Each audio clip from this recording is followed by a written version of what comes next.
Bismillahirrahmanirrahim. Assalamualaikum warahmatullahi wabarakatuh. Alhamdulillah wa syukurillah la khalla wa la quwata illa billah. Ayah, bunda, tuan, puan, abang, kakak yang sama dirahmati dan dimuliakan oleh Allah Subhanahu wa taala. Pertemuan kita di kesempatan yang sangat mulia ini insyaallah kita akan mengangkat tema yang sangat penting berkaitan dengan bahaya syirik. Adalah merupakan dosa yang tidak akan diampuni oleh Allah Subhanahu wa taala jika pelakunya tidak bertaubat kepada Allah Subhanahu wa taala. Kaum muslimin, ayah, bunda, tuan, puan, abang, kakak, orang baik rahimakumullah, kita ketahui bahwa penjelasan dalam syariat ajaran agama kita memberikan informasi yang begitu jelas kepada diri kita berkaitan dengan syirik adalah merupakan dosa terbesar dalam pandangan Islam. Syirik bukan hanya menghapus amal kebaikan kita, akan tetapi ia juga menyebab seseorang kekal dalam neraka bila ia tidak bertaubat dengan taubat yang sesungguh-sungguhnya. Sementara lawannya yaitu tauhid adalah kunci keselamatan. Sedangkan syirik adalah kunci kehancuran hidup seorang hamba baik di dunia maupun kelak di akhirat nanti. Oleh karena itu teman-teman yang sama dirahmati dan dimuliakan Allah, sebagai seorang muslim kita punya kewajiban untuk memahami syirik dan kemudian menjauhkan diri kita daripada perbuatan syirik itu, baik syirik yang sifatnya besar maupun syirik yang sifatnya kecil, syirik yang nyata maupun syirik yang tersembunyi. Allah menegaskan kepada kita di dalam Quran surat An-Nisa ayat 48 dalam firman-Nya, a'udzubillahi minasyaitonirrajim, innallaha la yaghfiru ay yushraka bihi wa yaghfiru ma duna dzalik liman yasha. Sesungguhnya Allah itu tidak akan mengampuni dosa yang dilakukan orang-orang berkaitan dengan kesyirikan. Dan tentu Allah itu mengampuni dosa-dosa daripada selain perbuatan syirik itu. Dan Allah mengampuni dosa bagi siapa saja yang Allah kehendaki. Kemudian pada Quran surat Az-Zumar ayat ke-65 Allah memberikan ketegasan lagi kepada diri kita dalam firman-Nya, a'udzubillahi minasyaitonirrajim, wa laqad uhiya ilaika wa ilal ladzina min qablika la in asyrakta la yahbatanna 'amaluk walatakunanna minal khasirin.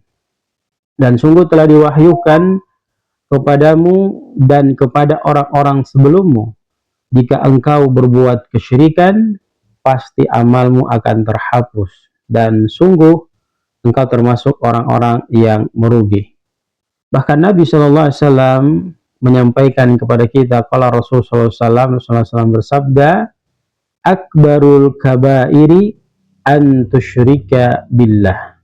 Ketahuilah oleh diri kita semua bahwa sesungguhnya dosa besar adalah mempersekutukan Allah atau melakukan kesyirikan kepada Allah Subhanahu wa taala. Hadis riwayat Bukhari Muslim. Kemudian Nabi SAW bersabda pada hadis yang lain, man laqiyallaha la yusyriku bihi syai'an dakhalal jannah wa man laqiyahu yusyriku bihi dakhalan nar. Barang siapa di antara kita yang bertemu dengan Allah tanpa menyekutukannya sedikit pun, maka insya Allah dia akan masuk ke dalam surga. Dan barang siapa yang bertemu dengan Allah lalu dia menyekutukan Allah, maka dia akan masuk ke dalam nerakanya Allah Subhanahu wa taala. Sebuah kisah menarik yang bisa kita jadikan sebagai ibrah atau pelajaran penting bagi diri kita berkaitan dengan kisah seorang ayah dan anaknya. Dalam hadis sahih diriwayatkan Bukhari dan Muslim, itu disebutkan bahwa Nabi SAW tidak dapat memberikan syafaat kepada pamannya Abu Talib meskipun sangat berjasa dalam dakwah-dakwah baginda Rasul Shallallahu Alaihi Wasallam.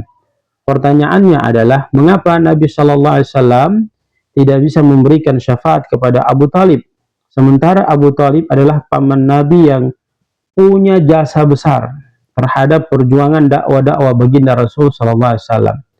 Maka jawabannya adalah karena Abu Talib meninggal dalam keadaan musyrik. Aku akan minta syafaat untuknya, kata Nabi SAW, dan ia akan berada di neraka paling ringan siksanya kelak di akhirat nanti. Hadis riwayat Muslim. Hadis ini menunjukkan kepada kita bahwa syirik itu menutup pintu syafaat. Bahkan Nabi SAW sendiri pun tidak bisa memberikan syafaat kepada pamannya. Pandangan para ulama berkaitan dengan syirik yang menjelaskan kepada kita, yaitu Imam Ibnul Qayyim rahimahullah menyatakan semua kebaikan itu bersumber pada tauhid dan seluruh keburukan itu berpangkal pada syirik. Tidak ada yang lebih berbahaya bagi manusia selain perbuatan syirik. Hadirin yang sangat dirahmati dan dimuliakan Allah Subhanahu wa taala, maka ada beberapa poin penting yang bisa kita petik dari pembahasan ini. Yang pertama, kita harus paham bahwa sesungguhnya syirik adalah merupakan dosa besar dan tak diampuni jika pelakunya tidak bertaubat.